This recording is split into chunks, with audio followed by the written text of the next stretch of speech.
And so every time I made a new image, I would reboot, come back up, and it'd be trash. So I bet the original Unix kernel or the original Unix implementation might have been single user. And so as long as you're not busy writing to the disk at the time you also shut down, you're fine. But with multiple users and other processes running in the background, they can be writing to disk. And if you just shut down, you're going to trash. Does your wife ever ask, what did you do today?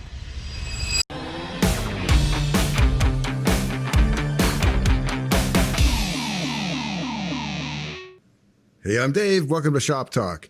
I'm joined as always by my co-host, Glenn. How you doing, Glenn? I am well, Dave. How are you? Good. I'm good. Glad to hear it. Now, I've been working on PDP-11 stuff all week, following the PDP-11 episode, which I'm sure we'll get a few questions about, mostly about the Aura Nano, I think, today in this episode. But to keep you up to date, I've been building my own kernel, got the kernel to build, and then I've been incrementally adding features to the kernel, like support for various hardware cards that I have. And you kind of do it in an incremental fashion, add one thing, test it, make sure it works, kernel still boots, and then add another thing and so on. But my problem was I'm doing this in an emulator before I put it on the real hardware to make sure it works. And it would continually, when I went to exit and shut down the system, hang on some process in the Unix kernel and then corrupt the disk image. And so every time I made a new image, I would reboot, come back up, and it'd be trash. And I would lose the source code or the password file and couldn't log in or some horrible manifestation of disk corruption. And I went back and forth with this for several days. And what it turned out to be was a getty, which is the terminal server process, was hanging, talking to one of the serial cards, and the serial port driver would lock up. And that would keep the Unix kernel open, and it would never sync and shut down properly, so it would trash the disk. And so I found that I was playing with it on my laptop this morning, and it worked all of a sudden. It wasn't causing me problems. So I had to figure out what's the difference about the laptop. I thought, well, perhaps the network card, that might be different, and that wasn't it. And then I realized that I was using an older version. I'm using OpenSimH on my desktop, and I was using the old SimH on my laptop, and it worked because it doesn't support that hardware card. And so I just disabled that support in the newer one, and then it worked. So it's kind of a roundabout way, but got it to work. Nice catch. Took a while, but thank you. Yeah. So it sounds like we got quite a few questions. Why don't we jump right on in? Yeah, it's a lot of Unix kernel stuff for sure. Wow. Stray Ling says, great trip down memory lane, thanks. Now, when you say those mini computers were large, you were kidding. I remember, you weren't kidding, sorry. I remember standing aside a PDP-1144 to reach for circuit boards in the depth of the cabinet. It said field service was endlessly fascinating job on those old beasts. He tried not to say it, but he can't help himself. Why use :WQ when :X saves a keystroke and unnecessary disk writes? Because I actually thought X encrypted for some reason. I haven't tried it, and I'm guessing that X actually just writes and quits all in one action from the sound of the context there, which I've not tried, so I didn't know that one. I'm sort of self-taught with VI, and it was always a case of how do I do what I need to do next? And then you learn some way to do that, and you internalize that, and you do it for the rest of your life, even if it's not the fastest or best way sometimes. And that's kind of how I am with VI, so. That's the way you know. Yeah. You'll give that :X a try. See what that does. I will. Yes. Double my productivity. Excellent. Yeah. Well, half as many keystrokes. Exactly. Or, well, you still got to do the colon, so it's a third. Oh, yeah, you're right. Saves time. Overhead. Stupid math again. To Jamie Ramone. Hey, Dave, all this PDP and Unix history talk and videos disguised as how-tos got him thinking. At what point was an actual shutdown procedure implemented in the system's code, i.e. kernel, init, and possibly a shutdown binary? It's in 2.11 BSD. There is a shutdown program that I run, and you set a number of minutes in which the system will automatically shut down. Or if you're impatient, you can type shut down now, and it will shut down immediately. And well, after syncing the disks and sending a broadcast message and kicking everybody off.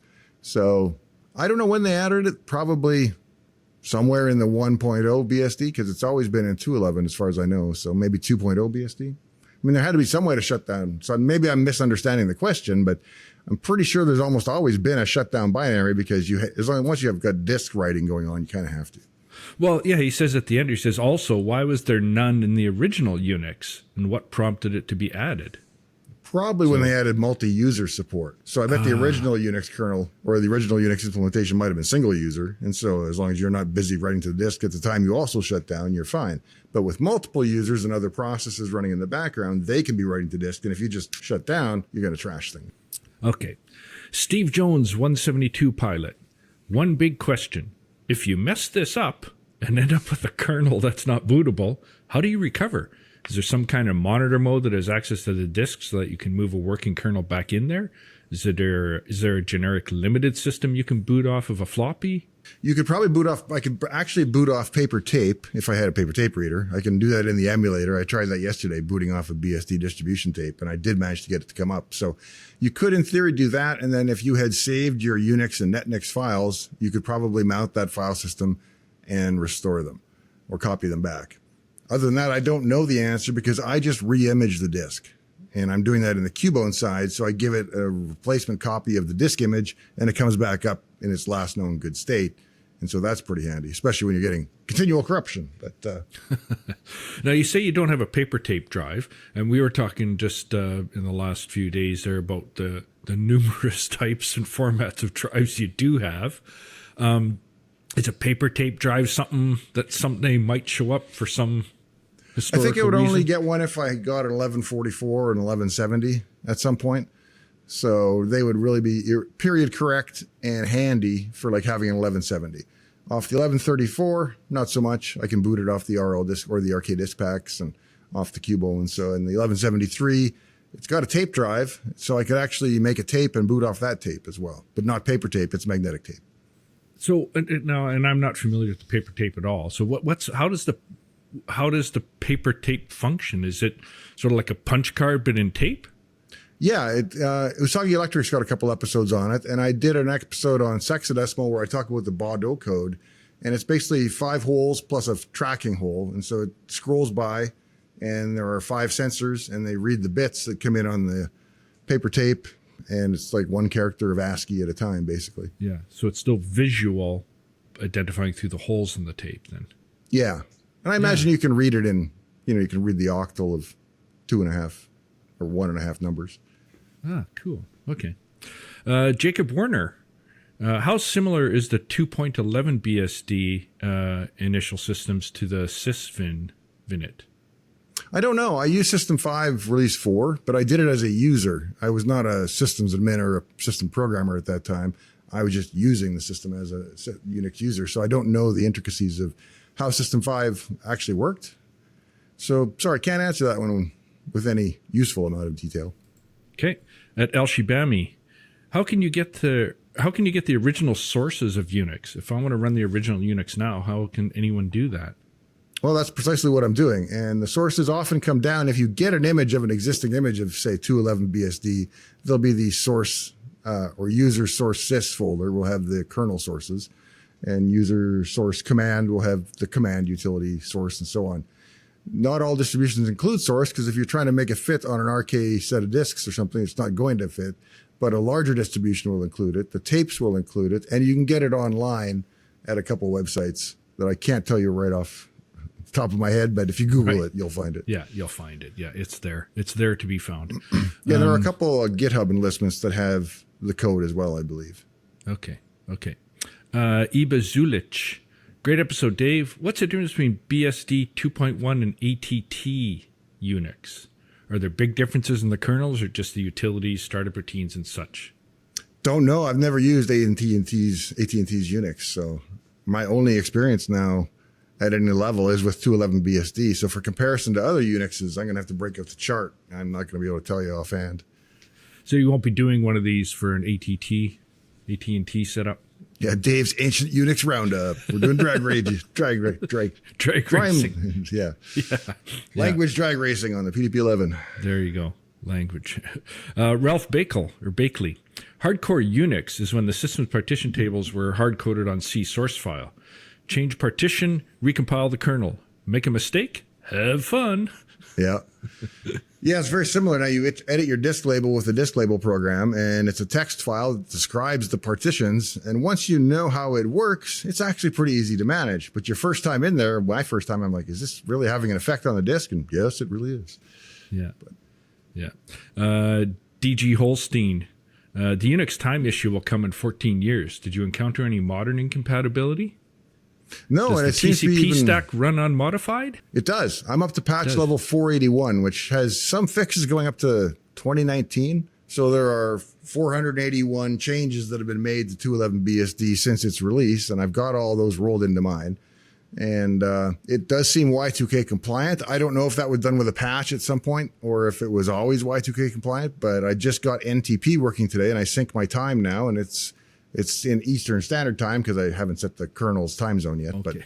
but got to rebuild it one more time for that. So Yeah, it's Eastern Standard Time somewhere all the time. yes, that's true.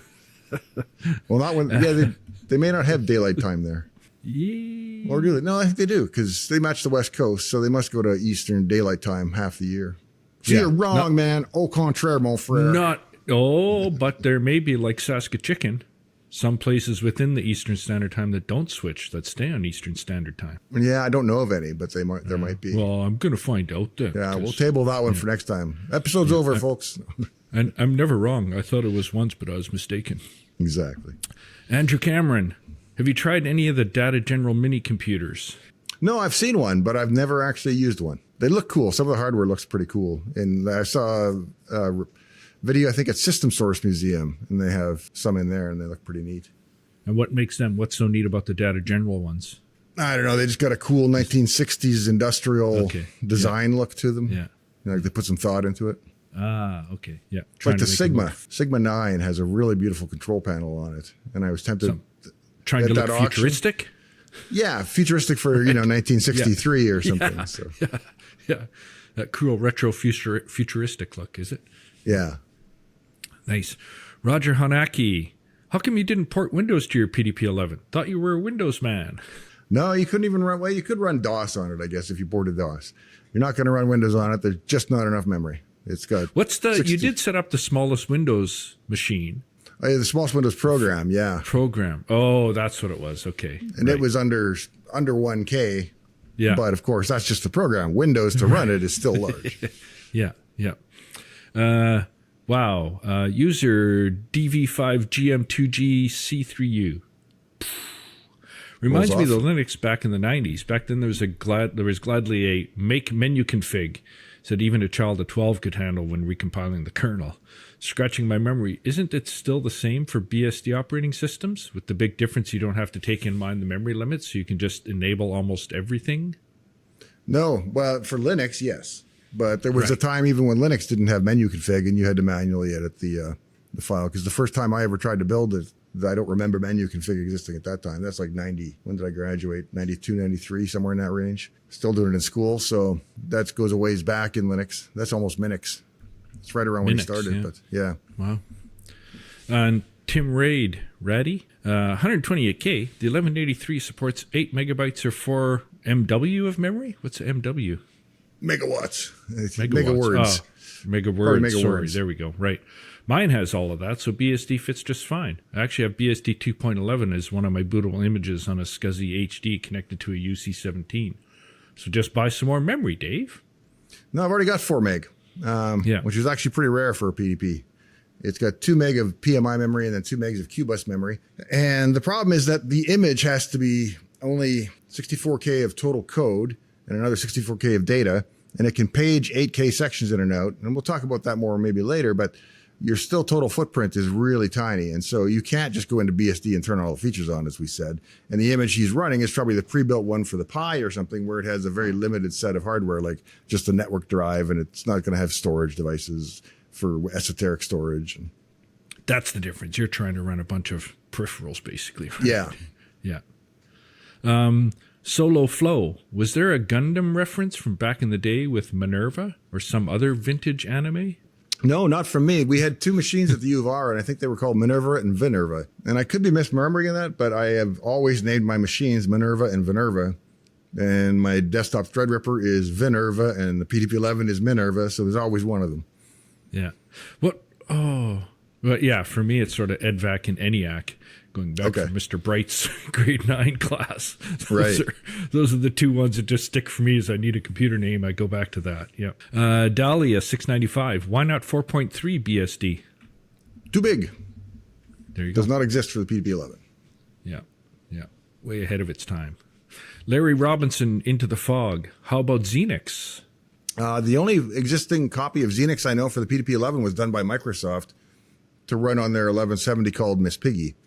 Why they ported their own Xenix to the PDP-11 instead of just running BSD or something else, I have no real idea, but they did, as far as I know. So I don't think it was a commercial product, but they had the license and they had the code, so they made it work. Miss Piggy? Yeah, that was the name of the 1170 that handled our email. I think there was Kermit, was like the communications one, probably based off the Kermit program or some pun there. And then they named the next one Miss Piggy, and that was the two 1170s, I think. A little before my time, I came in just at the tail end when Miss Piggy was being retired. Oh, wow. Wow. That was the big pig roast then, was it? Yeah. You bury it in the yard and wrapped in leaves. Barbecue. Yeah. The pig with 3 wooden legs. Creature Z.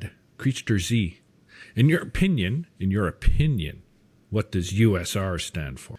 Well, sir, I generally treat it as meaning user, but it can also be Unix-specific resources, user-specified resources. Those are two other interpretations I've heard. I think there is some debate and ambiguity about what the original meaning was, but people today treat it as user, and so that's what I think of it as, too. That's where your user resources like source code go that are not system resources. And is it GIF or GIF? What do I say? I don't even know what I say. I never say it out loud. I'm going to go with the hard G because it's for graphics. So I'll say GIF. Yeah, I'm trying to change that. You're trying to get it to be GIF? No. I always did it GIF for some stupid reason. Yeah, but it's once that gets stuck, it's hard to unstick. So. I don't know what the right answer is to that. I know the guy that actually invented the acronym has an opinion on it, so maybe he gets the final say, but I'm going to go with the hard G from graphics. But we don't have to listen to him either, so yeah. Bennett Fox, does Unix not have a make menu config like Linux does? There's that question again. So no, it does not. Well, maybe more modern Unix does, but the old Unix does not. It's got a script file that will take a config file and spit out a make file, but that's as close as you get. Okay, there you go. C Dries, why don't you show more of the system in action? Log in and show what it can do. I guess I did show it playing Zork, I think, at one point in there, and that's probably the most exciting thing you can do. I mean, it can run top and some utilities. I probably should show more of it in action, but good point. Yep, another thing to add to the list. Gordon W., how many KB is the original Unix kernel? Well, I just finished building it again, and the answer is, ta-da, I believe there is 60K of text that actually fits into the final binary, and there's a total of 101K of code, and about 60K of that gets paged in and out in 8K sections. And so you've got a 56K base section that you can't exceed, and then you've got an 8K swap section that it pages 8K modules into from the rest of the binary on demand.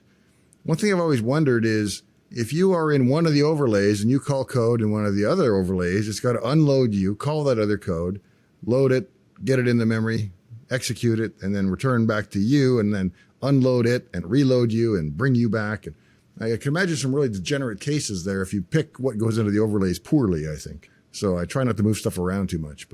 And I guess that's also how you partner things up in the overlays as well, right? Yeah, you would think you would put things that are related to each other in the same overlay so that they're referencing themselves instead of other overlays.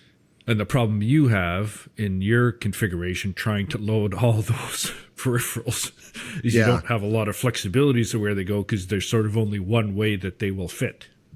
Yeah, and actually I'm pretty good now. I've got all the hardware included, including the tape drive, and as long as I don't add anything else funky, I should be okay. So no paper drive. Well, I've got a KDA 50 disk controller here for an SDI drive. I got a 2 gigabyte deck drive, a big full height. Jeez. Here, I'll grab it. Hang on one second. So this is a full height hard drive. And it's got its own wild interface called SDI, which Deck tried to push, but SCSI eventually won out. But so I've got the controller, which is a massive 2-card controller, but then there's all these interconnect cables that I don't have. So if anybody has a lead on SDI interface cables between the drive and the controller, please reach out. I need a set. Or I got to find a set or get a set made or find out what the spec is or what they look like. The paper drawing in the manual doesn't tell you much. And is that part of your daily workout routine? Just curling that thing every now and then? Yeah, I'm kind of winded now just from doing that, actually. When hardware was heavy duty. There's a couple folks that prompted on this one. Blake Stone 75, Fuzzy1DK, and probably about 12 other users.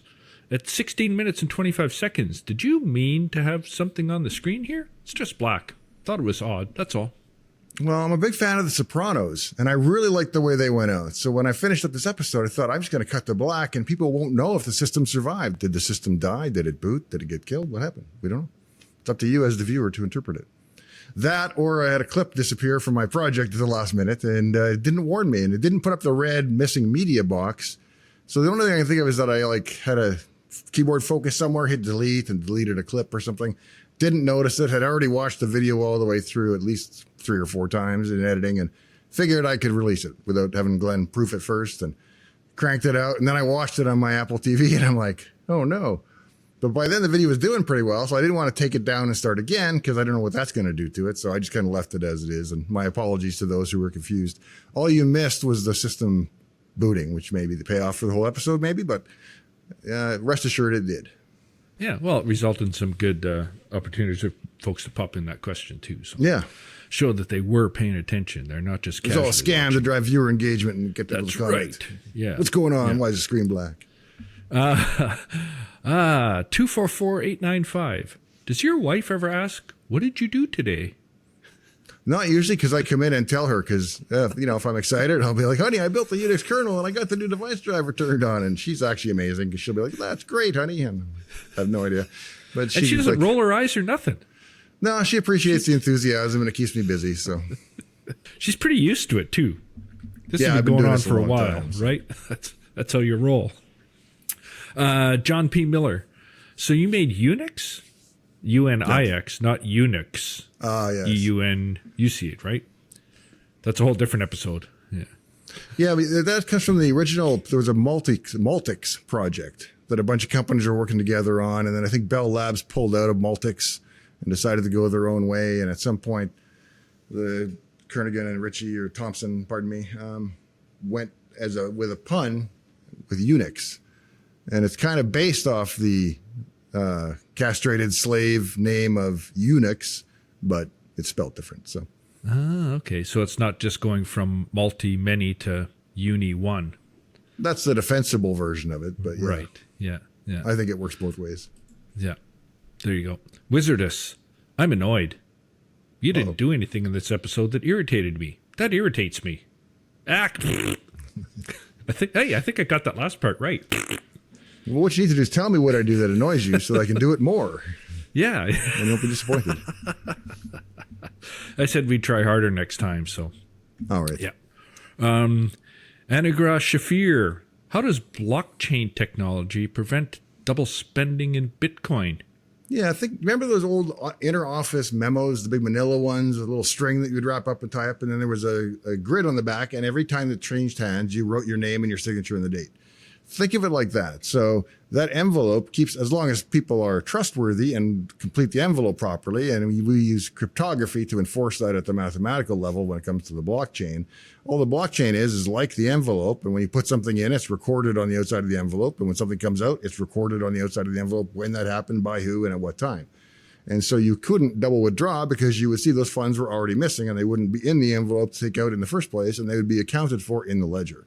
So that blockchain acts like that whole history that goes on the back of the envelope. You can go back at any time and deduce what the balance should have been based on the transactions that had happened up to that point.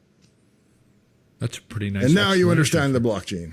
Yes. Yeah, that's all you need to know. It's an envelope with a string. A manila one with a string. A manila one, yeah. With crypto is the string.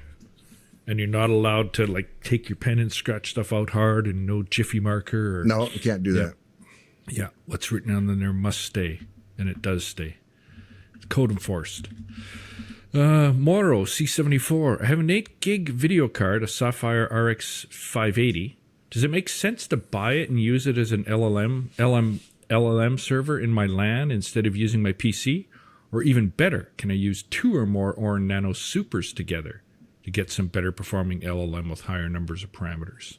No, I don't think you can pair nanos together. I think if you have an 8 gigabyte card, you could certainly use it for some of the smaller models, but you're going to run into space considerations once you get into the larger models that are going to require more memory. So, okay. And a few folks here now, again, One Happy Stud, Kiki Lang, Soren N, and a few others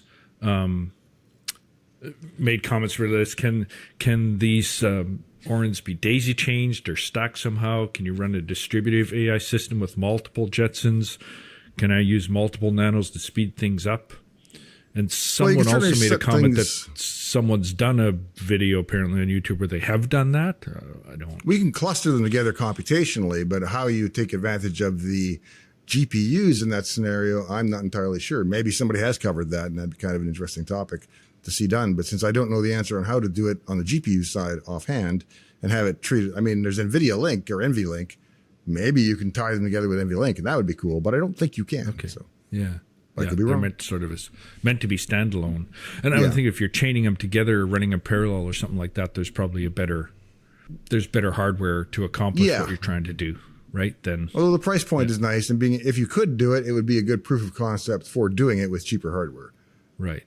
Instead of tying together a whole bunch of $5,000 graphics cards, get $250 devices and make sure it works first. Yeah. Chris Lydiard. Can you ask the AI for its sources? As impressive as this little device seems, you may already have RTX 4090 with dramatically more CUDA and tensor cores. Can you trust the AI? Sometimes you can. Yeah, if I'm in doubt, I do ask for sources, and sometimes it will give it to them. Sometimes I think ChatGPT and Copilot actually already give you links in line for sources sometimes, and it's probably worth checking those sources if you're concerned.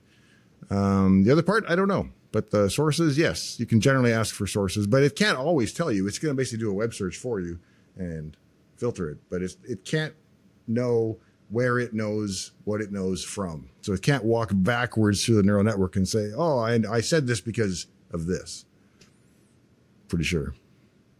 The vintage computer.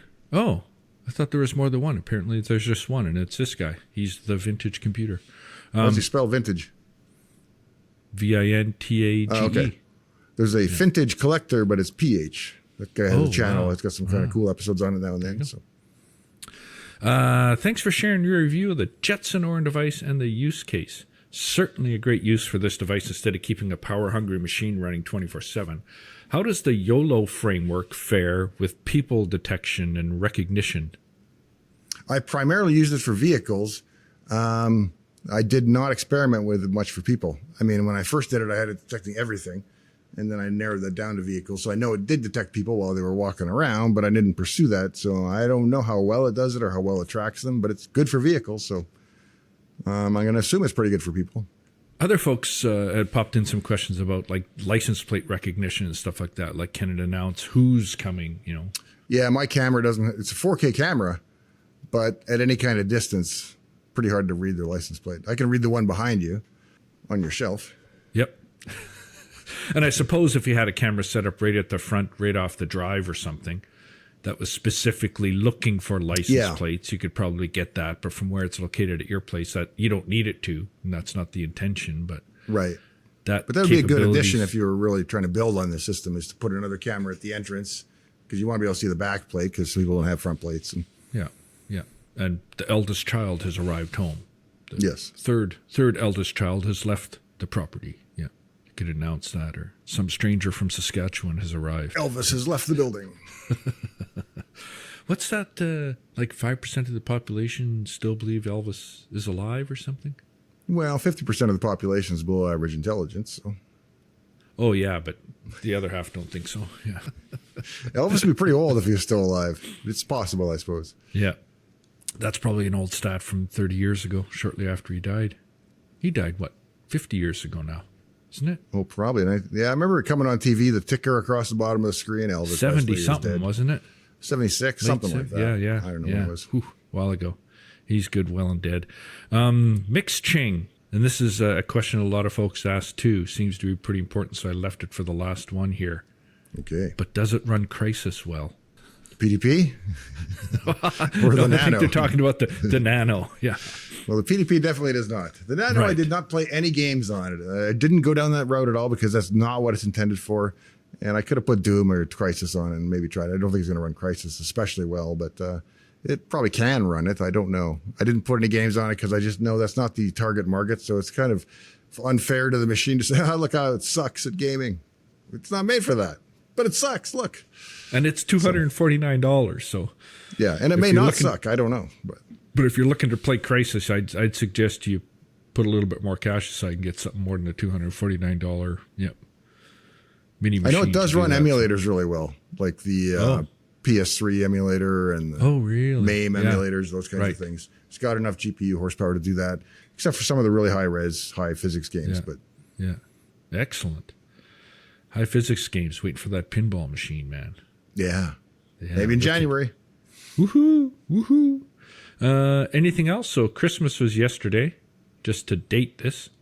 So this is Boxing Day when we're filming this, which is a Canadian holiday where people, as I understand it, used to take all their extra gifts and box them up and give them to the poor or something. Oh, is that where it came from? Yeah.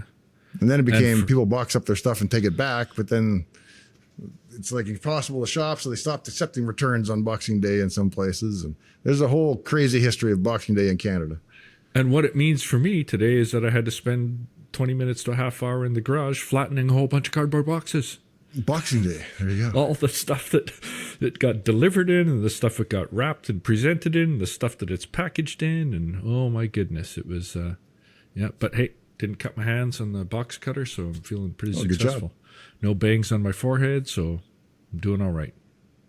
That's all I have for you, Mr. Plumber. Well, thanks. That's the last question. And thanks for joining me tonight, Glenn. And thanks to the audience for joining me as well. Make sure you subscribe to this channel so that you get future episodes, and ideally turn on the bell notification thing, because it's a pretty small channel and you may not get a notification when we do an episode unless you turn on the bell. So please do so. And pop a question mark on your questions in the comments. Yes, your questions must have question marks. Yep, Shop Talk or on Dave's Garage, either one. We pull them from both channels. So question mark, question mark, question mark. You only need one. All right. Sounds good. Well, thanks very much, and I'll see you next time. Bye-bye. This little chair will be waiting for one of you, and a rocking chair for another who likes to rock, and a big armchair for two to curl up in. All next time on Dave's Garage.